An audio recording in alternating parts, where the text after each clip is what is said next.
I seek refuge to Allah from Satan who has been rejected, and I'm starting this video in the name of Almighty Allah, the most compassionate, the most merciful.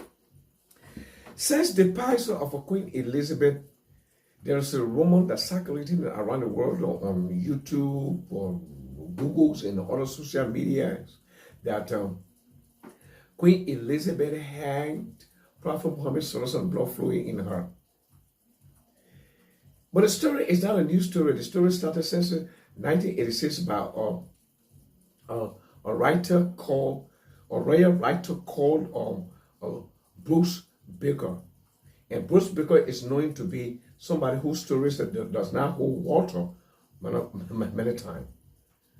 And the story was also written by the economist, written by a Moroccan newspaper, how they call it, Al-Usboy and Daily Mail of England. All these newspapers carry the story that indeed the Queen was related to Prophet Muhammad sallallahu alaihi wasallam from the broad lane.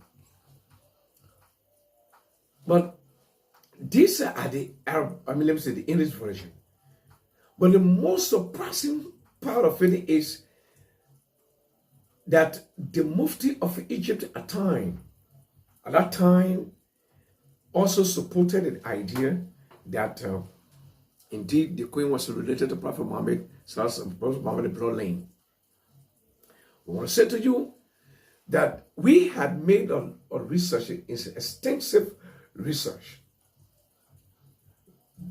to read from different perspective, being English perspective or Arabic perspective. We had done it.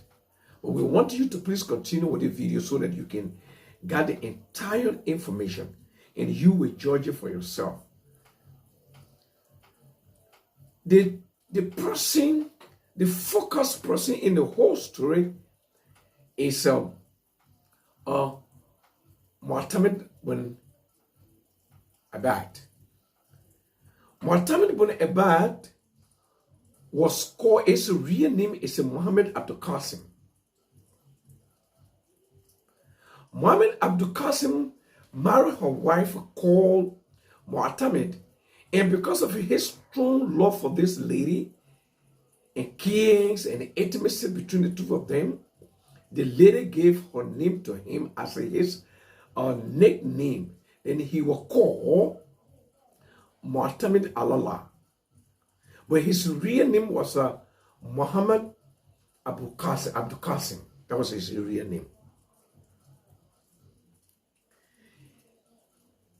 But the story had a lot of versions. Some said that the second person here in this whole story is an Arabic lady who went to Seville or was married to King Alfonso in Seville, that converted to Christianity and changed her name called Isabella. She is the one that the entire connection from Muhammad were connected down to the Earl of Cambridge. Richard, the second Earl, Richard Conisberry. All right? We will get there later. Let us see what Muhammad had more than one wife.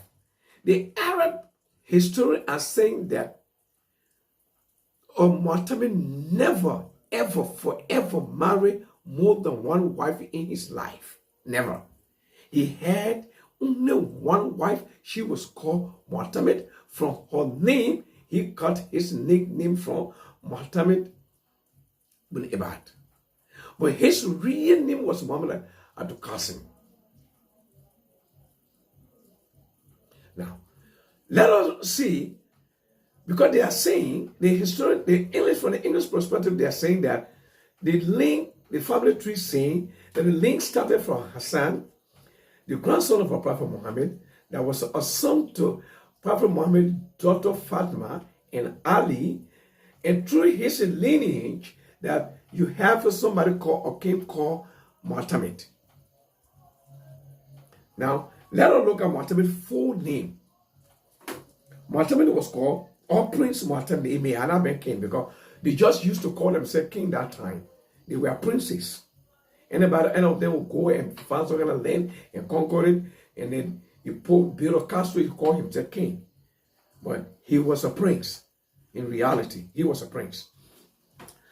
He was called Muhammad Abdul Qasim ibn Ibad, ibn Ismail, ibn Quraysh, ibn Ibad, ibn Umar, ibn Aslam, ibn Amr, ibn Utaif, ibn Nuhaymin al-Lahmi.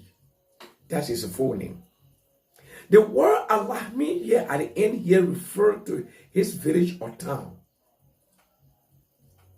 Arab always, when they gave their full name to their last ancestor, the town that family originated from or began from, the family will carry that name, al-Lahmi. That's what the Lahmi is standing for in Arabic. Okay? Like you say, Aljazairi from Algeria. All right? Something like that. That's what the Lahmi is standing for here. So let us understand that Muhammad did not marry two wives. He had only one wife. So he never married to somebody called Zaida. That went to Zaida. And then Muhammad and his wife were born nine, some historians say 9 children, some say 10 children. We just mentioned a few of them to the last one.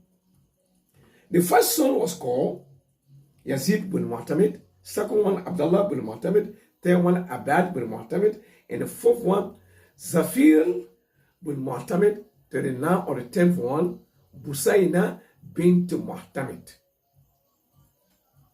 And there you have nobody called Zaida or Sansu. Nobody, absolutely. Okay? Now, that's just one version of the story. Another version saying that this lady that she was a daughter to Muhammad Abdul Qasim, King Muhammad Abdul Qasim, that he was a daughter to him. She was his daughter. That when Muhammad Abdul Qasim felt that his kingdoms were threatened by Yusuf Safin, he sent a message to Alfonso VI to give him aid, to support him to fight his enemy.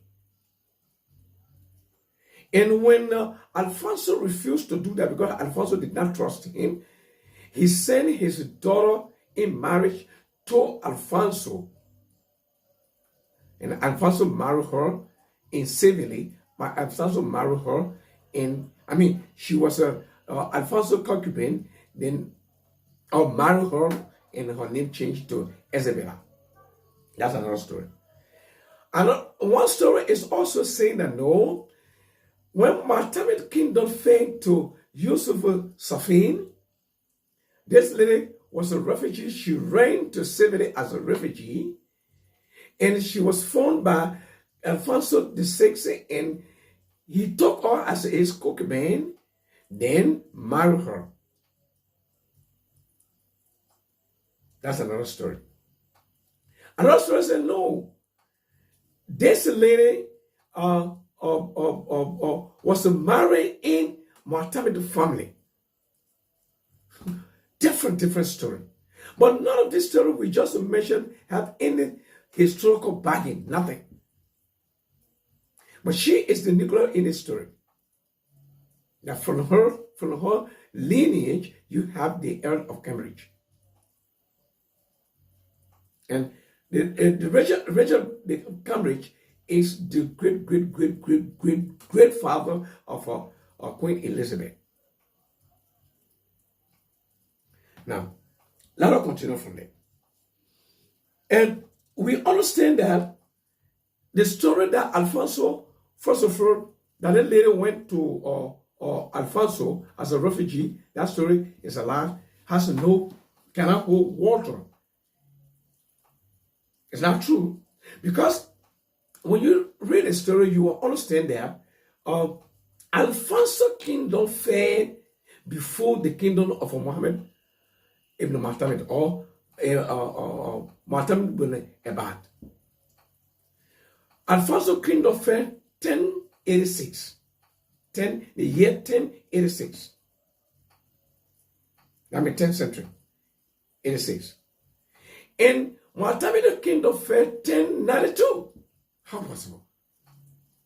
How can she went as a refugee to Seville and then married to King Alfonso, when in fact the war that toppled Muhammad happened after the fall of 4 years, the fall of Alfonso kingdom 4 years. How possible that can happen? It cannot happen. It cannot happen. So to say that that Arab lady went to Seville and changed her name to Isabella, I mean, it's not connected. It's not connected in any sense. It is not in the Arab version of the history, of the history. Now, as we said, let us go back again to Muhammad. Muhammad is from a family called, Al-Lahmiyun from Iraq. Al-Lahmiyun from Iraq. Lahmiyun, I mean the people of Lahm, the town called Lahm, people that are from Lahm. The people never claim to be of a Hashimi. Prophet Mohammed Sallallahu or genealogy is a Hashimi. They never claim to be Hashimi. They are Lahmi or Lamiyun. If they were Hashimi, if they claimed to be Hashimi, they were claiming the caliphate. But they didn't do that. They never did that. Where this story is coming from? Fabricated story. And we may mention that the Mufti of Egypt had a voice today. That Mufti, he is known Islamically to be somebody that he always used to give a full information, lies and here and there. I'm sorry to say it, because somebody that can go to Mecca without traveling, attend Umrah in Mecca without traveling, that is something that people should think about it twice. The Arabic history is telling you that this Zaida was never connected to Muhammad, and Muhammad also never connected to that of Hussein, the son of Fatima, the daughter of Prophet Mohammed Sallallahu Alaihi Wasallam, as the family tree says, that is designed by somebody in that form. I want to say to you that the story is unfounded, baseless, and lack all iotas of truth. Nothing inside. Nothing inside. And again, we want to tell you that when Muhammad was toppled after King Alfonso kingdom fell, he was taken to Morocco in jail, and then he died in Morocco. His grave is there. We will show you the picture of the grave by the grace of Almighty Allah. He and his wife Muhammad, two of them, because Muhammad, they were both called Muhammad. We'll show you that picture, the picture of their grave. So, in a nutshell, Queen Elizabeth is of no way connected to Prophet Muhammad's blood. And again, we want to say that when the story came out for the first time in 1986, the Royal Palace released a statement that that story is unfounded, baseless, and lack all lies true of all nature. So we don't know where that story is coming from. And if Queen Elizabeth was a granddaughter or great granddaughter of Prophet Mohammed Sallallahu Alaihi Wasallam of a 43rd century, according to the historian and what it said, but she is connected from Prophet Mohammed down to the 7th century after Prophet Muhammad Sallallahu Alaihi Wasallam. But that we didn't find anything like that. in the Arabic history. And we want to say that you found that in the Arabic history, and the Arabs were known that time to be the best historians. And again, these things are not strange to us. These behaviors are not strange to us. That the people will want to associate people of eminence to the great people like a Prophet Mohammed and Jesus and the rest of them. That is a normal one. They want to buy the sympathy of people, or they want to connect themselves with some tribe or some families or some country because they want to buy the sympathy of the people. And we saw that from Napoleon Bonaparte of France when they conquered Egypt, and the Egyptian revolution was about to topple him. He said that it was called Ali bin Napoleon Bonaparte. Ali bin Napoleon Bonaparte. My goodness. He did that to win or to gain the sympathy of the Egyptian. And not limited to that also, King Farouk of Egypt did similar thing. He called himself Hashmi when he was about to be toppled by the Egyptian revolution. He called himself Hashmi. Hashmi means the family, from the family line or from the genealogy of Prophet Mohammed sallallahu alaihi wasallam. Hashmi is the genealogy of Prophet Mohammed sallallahu alaihi wasallam. And he said he was from that genealogy. And he called himself Malik Saleh. Malik Saleh means the righteous king. And that is written on his grave in Egypt now. He did that to gain the sentiment, to fool the people, to make the people afraid of him. And because when you tell the Muslim that you are connected to the Prophet Muhammad sallallahu alaihi wasallam, you'll be highly respected, fully respected, and you will never be tampered with. That's what he did it for. And not just he, many people have been doing that around the world. So my beloved brothers and sisters, this is the end of this video. If you like it, press the button like. If you dislike, you can also press the button dislike. I don't really mind. But please do not forget to subscribe to this video, and do not forget to leave your comment at the bottom of this video as I greet you in peace in Islam. Assalamu alaikum wa rahmatullahi ta'ala wa barakatuh.